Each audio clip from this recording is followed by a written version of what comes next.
Del sentido y lo sensible, por Aristóteles, 11, capítulo 7.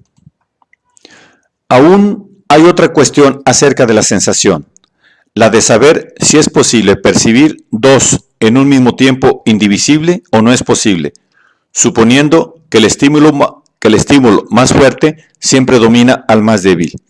Esta es la razón por la cual vemos los objetos que se presentan a nuestros ojos.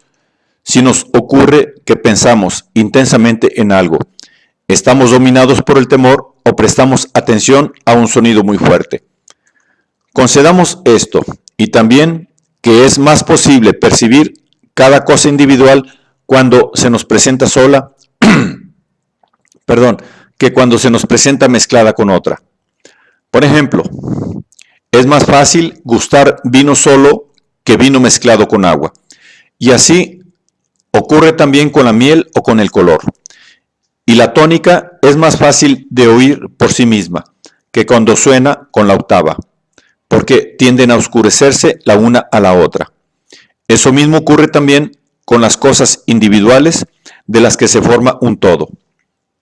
Si, pues, el estímulo más fuerte predomina sobre el más débil, se deduce que, si ellos tienen lugar juntos, el más fuerte será menos perceptible que si tuviera lugar solo, porque el más débil, al mezclarse con él, le ha sustraído algo, puesto que todas las cosas simples son más perceptibles. Si, pues, los estímulos son iguales y distintos, no habrá percepción ninguna de ninguno de los dos, pues cada uno de ellos desfigurará de manera semejante al otro, sino que es imposible, en este caso, percibir ninguno de los dos en su forma simple. De aquí que no habrá en absoluto percepción, o bien una percepción compleja, distinta de la de cada uno de ellos. Esto último parece darse actualmente cuando dos cosas están mezcladas, cualquiera sea el todo en que ellas se hayan combinado. Algunos estímulos, pues, dan lugar a una sensación compleja, y otros no. A la última clase pertenecen aquellos que entran en el campo de sentidos distintos, ya que la mezcla solo puede tener lugar entre cosas cuyos extremos son contrarios, de manera que no puede formarse ningún todo único a partir de lo blanco y lo alto, a no ser accidentalmente, como tampoco se forma una consonancia a base de un tono agudo y uno grave. Y así es imposible percibirlos los dos juntos. Los estímulos, si son iguales, se restarán el uno al otro, puesto que no brota de ellos ningún impulso. Pero si no son iguales, el mayor producirá sensación. Además, el alma percibirá más probablemente dos cosas al mismo tiempo con el mismo sentido, si los dos son objetos del mismo sentido, como por ejemplo lo agudo y lo grave, porque el movimiento simultáneo de esta sola sensación es mayor de lo que sería en el caso de dos sensaciones, tales como la vista y el oído. Pero no es posible percibir dos objetos con un sentido, a no ser que ellos estén combinados o mezclados, pues la combinación tiende a ser o formar un solo objeto, y la percepción de un objeto único es una sola, y una sola percepción es simultánea consigo misma. De aquí que la percepción de los objetos combinados es necesariamente simultánea, puesto que nosotros percibimos con una percepción actualmente una, porque la percepción de lo que es numéricamente uno es actualmente una, mientras que la de un objeto específicamente uno es tan solo potencialmente una. Ahora bien, si la percepción actual es una, afirmará que esos objetos son uno solo, de donde ellos deben estar combinados. Así pues, cuando no están combinados, las sensaciones actuales serán dos. Pero en el caso de una facultad singular en un momento indivisible del tiempo, necesariamente la actualización debe ser una, pues el estímulo y el ejercicio de una facultad en un instante único debe ser uno, y la facultad en este mismo caso es solamente una. Así pues, no es posible percibir dos objetos a la vez con un sentido único. Además, si es imposible percibir dos cosas en el mismo momento, cuando ambas caen en el campo de un mismo sentido, evidentemente es aún más imposible percibir simultáneamente dos cosas que corresponden a dos sentidos, como serían, por ejemplo, lo blanco y lo dulce. Pues aparentemente el alma afirma una unidad numérica solamente en virtud de la percepción simultánea, mientras que afirma la unidad específica en virtud del sentimiento discriminativo y de esta manera. Quiero decir que verosímilmente el mismo sentido discierne el blanco y el negro, por ser específicamente distintos, y un sentido idéntico a sí mismo, pero distinto del primero, discierne lo dulce de lo amargo. Pero mientras que estos sentidos difieren en su manera de percibir sus respectivos contrarios, son semejantes en su manera de percibir las cualidades correspondientes. Por ejemplo, la visión aprende lo blanco de la misma manera que el gusto aprende lo dulce, e igual que el primero aprende lo negro, el otro aprende lo amargo. Además, si los estímulos excitados por los contrarios son también contrarios, y si los contrarios no pueden residir a la vez en lo que es lo mismo y es indivisible, y si los contrarios, por ejemplo, lo dulce y lo amargo, caen bajo un único sentido, no puede ser posible percibir estos contrarios simultáneamente. De la misma manera, evidentemente, las cosas que no son contrarias no pueden ser percibidas simultáneamente, porque algunos colores son afines al blanco y otros al negro, y análogamente en los demás sensibles. Por ejemplo, algunos sabores son afines a lo dulce y otros a lo amargo. Tampoco los objetos mezclados pueden ser simultáneamente percibidos, porque sus proporciones numéricas corresponden a opuestos. Por ejemplo, la cuerda de la octava y la de la quinta, a no ser que sean percibidos como una unidad. En efecto, de esta manera, la función numérica de los extremos deviene una, pero de ninguna otra manera. Pues, en este caso, tendremos la relación numérica de lo mucho a lo poco, o de los impares a los pares, y también la de lo poco a lo mucho, o la de los pares a los impares. Si, pues, los objetos que son llamados correspondientes, aunque se hallen encuadrados en distintos géneros, llamo, por ejemplo, correspondientes lo blanco y lo dulce, aunque genéricamente sean distintos. Están más alejados y difieren más uno de otro que los miembros del mismo género, y en la forma lo dulce difiere de lo negro aún más que de lo blanco, será aún menos posible percibir estos simultáneamente que lo es percibir las cosas que corresponden a la misma clase. De manera que, si esto último es imposible, lo primero ciertamente es así. Ahora bien, acerca de lo que dicen algunos de las consonancias, a saber, que los sonidos no llegan simultáneamente, sino tan solo parecen hacerlo así y nos inducen a error. Al ser imperceptible el intervalo de tiempo, nos preguntamos si tienen razón en ello o no. Si es así, se puede decir de una vez que esta es la razón por la que nos parece que vemos y oímos simultáneamente, porque el tiempo intermedio no nos resulta apreciable. Quizá esto no sea tanta verdad y no sea posible que no sea imperceptible y nos pase por alto ningún tiempo. Es posible percibir cada instante del mismo, porque si, cuando un hombre se percibe a sí mismo u otra cosa cualquiera en un tiempo continuo, es imposible que él sea inconsciente de su existencia. Y si por otra parte, en un tiempo continuo puede darse un tiempo tan breve que sea completamente imperceptible, es evidente que durante este tiempo él será inconsciente de su existencia y del hecho de su visión o percepción. Y si aún percibe, no habrá ningún objeto que perciba él o ningún tiempo en él que lo perciba, a no ser en el sentido de que ve en alguna parte del tiempo o alguna parte del objeto. Es decir, si existe alguna magnitud, sea tiempo o sea objeto, que sea completamente imperceptible debido a su pequeñez.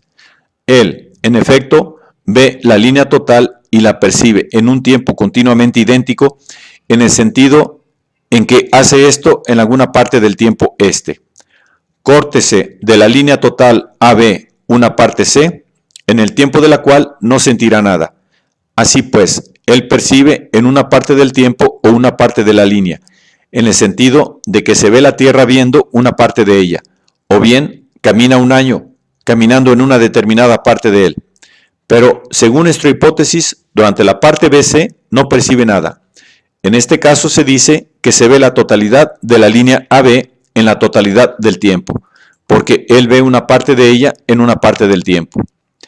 El mismo argumento se aplica a la parte AC, porque nos encontraremos con que siempre se percibe una parte de ella en una parte del tiempo, y que nunca puede nadie percibir el todo.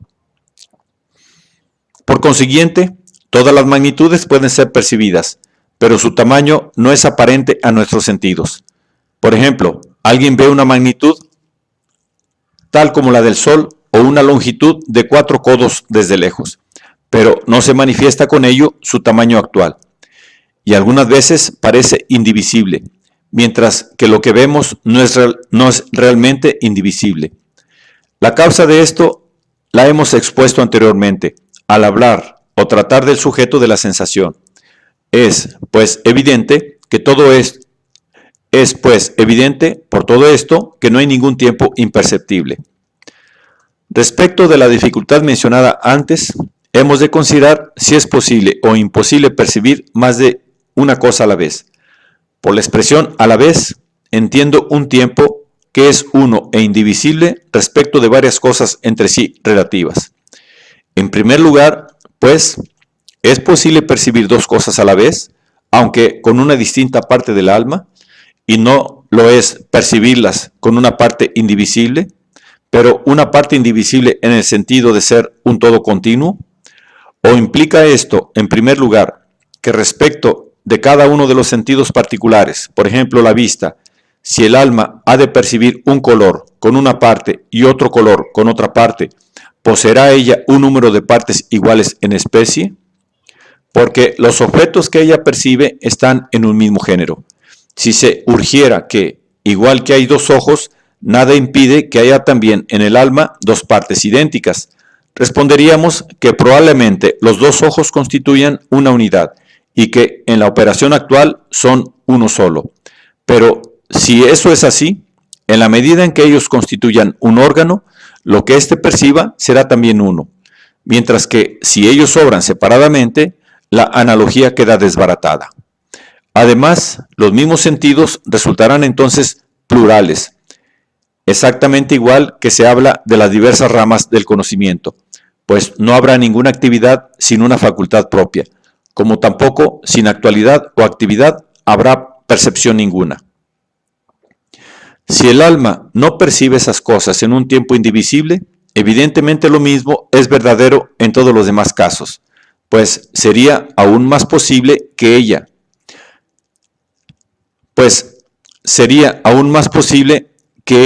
percibiremos varias de esas cosas simultáneamente, que percibiera así cosas de distinto género. Sí, pues, es verdad que el alma percibe lo dulce como una parte de ella y lo blanco con otra parte, entonces, o bien el compuesto de estas es uno o no lo es. Ahora bien, debe ser uno, porque la facultad perceptiva es una. ¿Qué objeto uno, pues, puede percibir esa facultad una? Porque no puede componerse ningún objeto de estas sensaciones. Así pues, como se ha dicho antes, debe haber una parte del alma con la que ella lo perciba.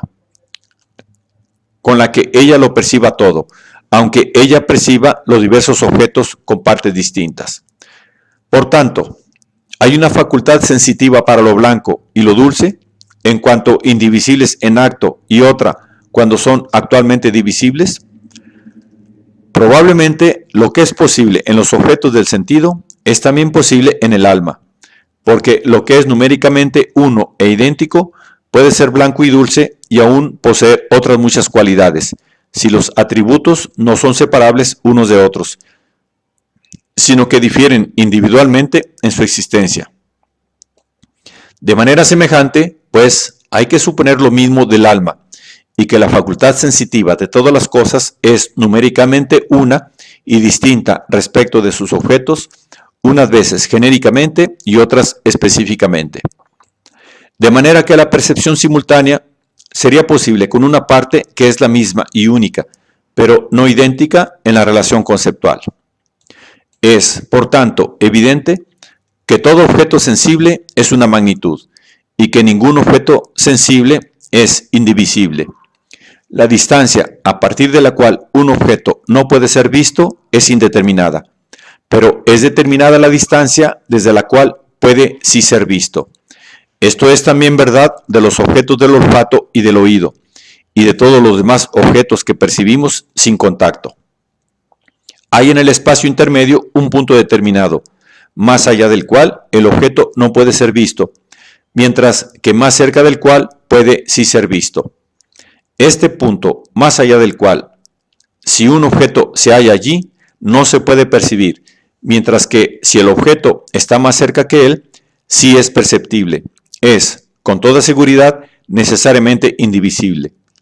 Si, pues, algún objeto sensible es indivisible, cuando está colocado en el punto límite, es decir, el último punto en que no puede ser visto y el primero en que ya puede ser visto, será visible e indivisible al mismo tiempo, lo cual es imposible. Respecto de los órganos de los sentidos y de los objetos del sentido, de su carácter en general y relativamente al órgano de cada sentido, damos con esto por terminada nuestra discusión. De los temas que quedan, hemos de considerar, en primer lugar, la memoria y el recuerdo.